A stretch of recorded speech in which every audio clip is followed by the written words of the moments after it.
ജനങ്ങളോടുള്ള സ്നേഹവും ആദരവും ചേർന്ന ഒരു മനോഭാവം കൂടിയാണ്. ഇത് നമ്മുടെ ഭരണഘടനയുടെ ശില്പിയായ ഡോക്ടർ BR അംബേദ്കർ പറഞ്ഞിട്ടുള്ള വാക്കുകളാണ്. നമസ്കാരം പ്രിയപ്പെട്ടവരെ. ജനങ്ങളുടെ ആധിപത്യം, ജനാധിപത്യം, ലോകത്തിലെ ഏറ്റവും വലിയ ജനാധിപത്യ രാജ്യം ഇന്ത്യ, ലോകത്തിലെ ഏറ്റവും ബൃഹത്തായ ഭരണഘടന ഇന്ത്യൻ ഭരണഘടന. കേവലം ഒരു ബൃഹത്തായ ഭരണഘടന മാത്രമാണോ എന്ന് ഇന്ത്യയുടെ ചോദിച്ചാൽ അല്ല. മഹത്തായതും ബൃഹത്തായതുമായ ഒരു ഭരണഘടനയാണ് നമ്മുടെ ഭരണഘടനാ നിർമ്മാണ സമിതി നമുക്ക് നൽകിയിട്ടുള്ളത്. തീർച്ചയായും ഇന്ത്യൻ ജനാധിപത്യം കെട്ടിപ്പടുത്തിയിരിക്കുന്നത് ആധാരശിലയായി നമ്മുടെ ഭരണഘടനയെ വെച്ചുകൊണ്ട് തന്നെയാണ്. ഇന്ത്യൻ ജനാധിപത്യത്തിന്റെ മൂല്യങ്ങളെ വെളിച്ചം ചിതറിയ ഒരു ഇടനാഴിയിലൂടെ നമുക്കൊരു കുഞ്ഞൊരു യാത്ര നടത്താം.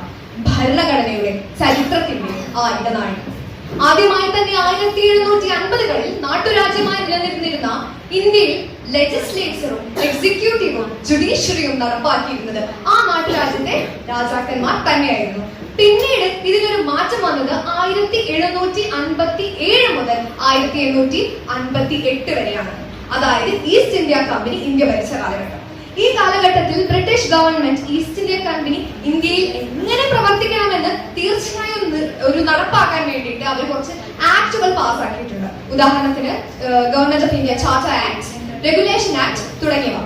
പിന്നീട് ഒന്നാം ഇന്ത്യൻ സ്വാതന്ത്ര്യ സമരത്തിന് ശേഷം 1858 തീർച്ചയായും ബ്രിട്ടീഷ് രാജ്ഞിയുടെ കീഴിൽ ഇന്ത്യൻ ഭരണം നേരിട്ട് ബ്രിട്ടീഷ് ഗവൺമെന്റിന്റെ കീഴിലാവുകയാണ്. അതിനുശേഷം 1909, 1919, 1935 അവസാനമായി ഇന്ത്യയെ ഭരിക്കാനായി അവർ കുറച്ച് ആക്ടുകൾ നടപ്പാക്കി. ഈ ബ്രിട്ടീഷ് ഗവൺമെന്റ് നടപ്പാക്കിയ ആക്ടുകളാണ് നമ്മളുടെ ജനാധിപത്യത്തിന്റെ അടിസ്ഥാന ശിലയായിട്ടുള്ള ഭരണഘടനയുടെ അടിസ്ഥാന പ്രമാണം. ഇതിൽ നിന്നുമാണ് നമ്മളുടെ ഭരണ നിർമ്മാണ സമിതി ഡ്രാഫ്റ്റുകളൊക്കെ രൂപപ്പെടുത്തിയിരിക്കുന്നത്. അതായത് 1446 ഡിസംബർ 9 നമ്മുടെ ക്യാബിനറ്റ് മിഷൻ ഒരു ഭരണഘടനാ നിർമ്മാണ സമിതിയെ ഇന്ത്യക്ക് സമ്മാനിക്കുന്നത്. 389 അംഗങ്ങൾ ഉണ്ടായിരുന്ന ആ ഭരണഘടനാ നിർമ്മാണ സമിതിയിൽ പിന്നീട് ഇന്ത്യ പാക് വിഭജനത്തിന് ശേഷം 299 മെമ്പേഴ്സ് ആണ് ഉണ്ടായിരുന്നത്.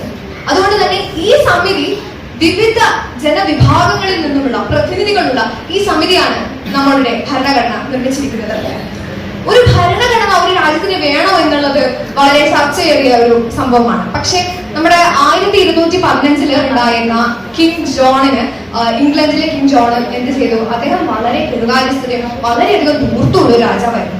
അപ്പൊ ആ കാലത്തെ പ്രഭുക്കന്മാര് ഒരു ഡോക്യുമെന്റ് തയ്യാറാക്കി, അത് മാഗ്നസ് കാർട്ട. ആ മാഗ്നസ് കാർട്ടയിലൂടെയാണ് അവര് ജോൺ എന്ന് പറയുന്ന രാജാവിനെ അവരുടെ പരിധിയിൽ, ജനങ്ങളുടെ പരിധിയിൽ കൊണ്ടുവരുന്നത്. ജനങ്ങളുടെ ആധിപത്യം സ്ഥാപിക്കാനായിട്ട് അന്ന് അവിടെയുള്ള പ്രഭുക്കൾ ഉപയോഗിച്ചത് ഒരു പ്രമാണമാണ്. അതേപോലത്തെ ഒരു പ്രമാണം തന്നെയാണ് നമ്മുടെ കോൺസ്റ്റിറ്റ്യൂഷൻ.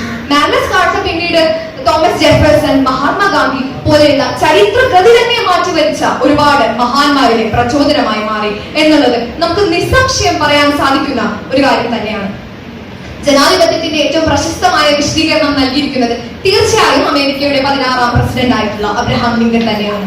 ജനങ്ങൾ, ജനങ്ങൾക്ക് വേണ്ടി, ജനങ്ങളാൽ തന്നെ നടത്തപ്പെടുന്ന ഭരണ സംവിധാനമാണ് ജനാധിപത്യം എന്നാണ് അദ്ദേഹം പറഞ്ഞത്. പക്ഷെ എനിക്ക് അതിൽ കുറച്ചുകൂടി ഇഷ്ടപ്പെട്ടത് ഫ്രഞ്ച് ഫിലോസഫർ ആയിട്ടുള്ള ഫ്രാങ്ക് റാംസി പറഞ്ഞിരിക്കുന്ന ഒരു വിശദീകരണമാണ്. ജനാധിപത്യം അദൃശ്യരായ ജനങ്ങളെ ദൃശ്യരാക്കുന്നു, നമ്മൾ കേൾക്കാത്ത ശബ്ദങ്ങളെ നമ്മളെ കേൾപ്പിക്കുന്നു. തീർച്ചയായും പാർശ്വവൽക്കരിക്കപ്പെട്ട ഒരു ന്യൂനപക്ഷ ജനവിഭാഗങ്ങളുടെ സമത്വം ഉറപ്പുവരുത്തുന്ന ഒരു ഭരണ സംവിധാനം തന്നെയാണ് ജനാധിപത്യം. ഈ ജനാധിപത്യ മൂല്യങ്ങളെ നിലനിർത്തുന്നത് നമ്മളുടെ ഭരണഘടന തന്നെയാണ്. കാരണം ഒരു രാജ്യത്തിന്റെ നിലനിൽപ്പും അവിടെയുള്ള ഭരണ സംവിധാനവും ഉറപ്പാക്കുന്നത് കുറച്ച് തത്വങ്ങളും അതോടൊപ്പം തന്നെ കുറച്ച് നിയമങ്ങളുമാണ്. ഈ നിയമങ്ങള് നമ്മൾ രേഖപ്പെടുത്തിയിരിക്കുന്ന ഭരണഘടന, ഈ പ്രമാണമാണ് നമ്മുടെ ഭരണഘടന. തീർച്ചയായും അതുകൊണ്ട് തന്നെയാണ് ജനാധിപത്യ മൂല്യങ്ങളെ സംരക്ഷിക്കാനായിട്ട് നമ്മുടെ ഭരണഘടനയ്ക്ക് സാധിക്കുന്നത്. പണ്ട് അമേരിക്കയില് ആർട്ടിക്കിൾസ് ഓഫ് കോൺഫെഡറേഷൻ 10 വർഷം മാത്രമേ നിലനിന്നുള്ളൂ. അതിനുശേഷം ഈ ആർട്ടിക്കിൾസ് ഓഫ് കോൺഫെഡറേഷനിൽ കുറച്ച് മാറ്റം വരുത്താനെന്ന് പറഞ്ഞ് 55 ജനപ്രതിനിധികള് എവിടെ ഒത്തുകൂടി?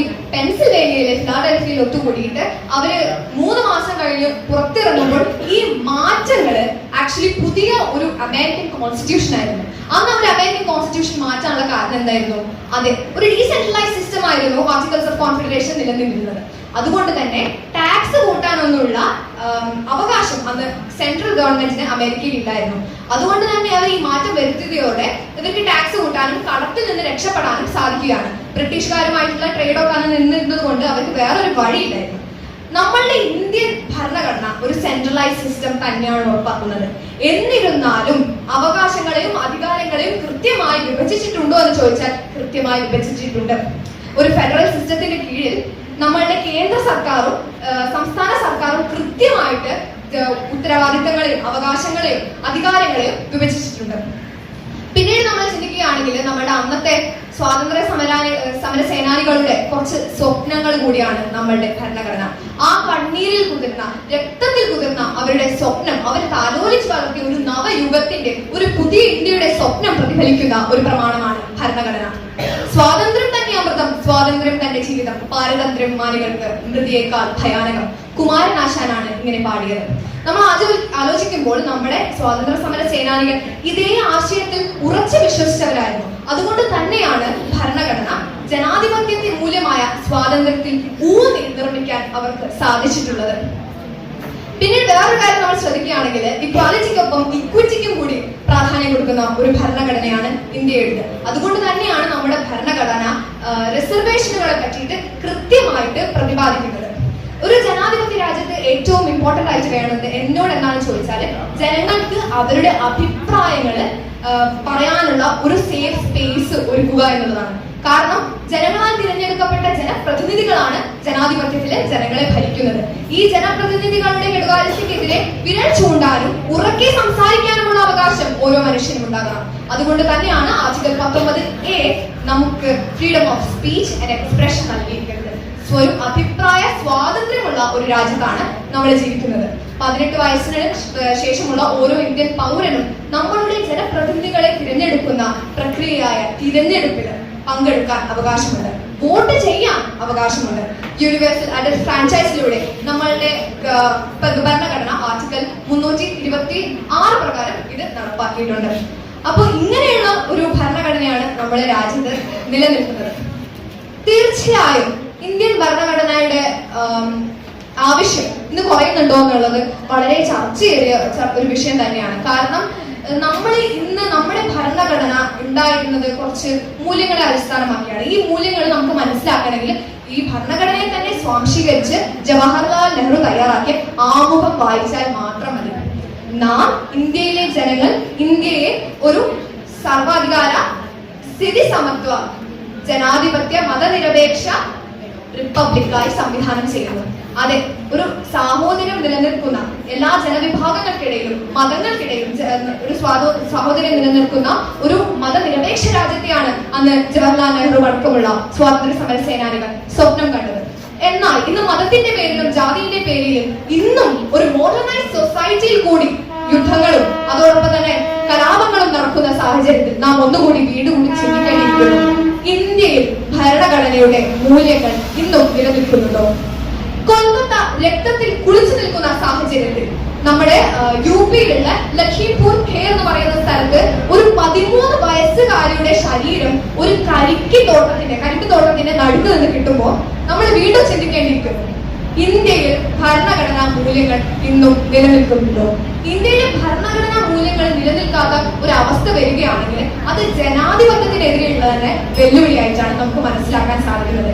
ഇന്ത്യൻ ജനാധിപത്യം വെല്ലുവിളികൾ നേരിടുന്നുണ്ട്. നമ്മുടെ അടിസ്ഥാന ശില, നമ്മുടെ ആധാരശില ഇളകിക്കൊണ്ടിരിക്കുന്നു. ആധാരശില ഇല്ലാതെ നമ്മളുടെ ജനാധിപത്യത്തിന് നിലനിൽക്കാൻ സാധിക്കുകയില്ല. അതുകൊണ്ട് തന്നെ ആണ് നമ്മുടെ ഗവൺമെന്റ് ആശാ സ്കീം, നമ്മുടെ കർഷകർക്ക് വേണ്ടിയുള്ള ആശാ സ്കീം ഇപ്പോൾ എല്ലാ ജനവിഭാഗങ്ങളുടെയും ക്ഷേമം ഉറപ്പുവരുത്തിയിട്ട് നമ്മുടെ അന്നദാതാക്കൾക്ക് വേണ്ടി നൽകിയിരിക്കുന്നതൊക്കെ.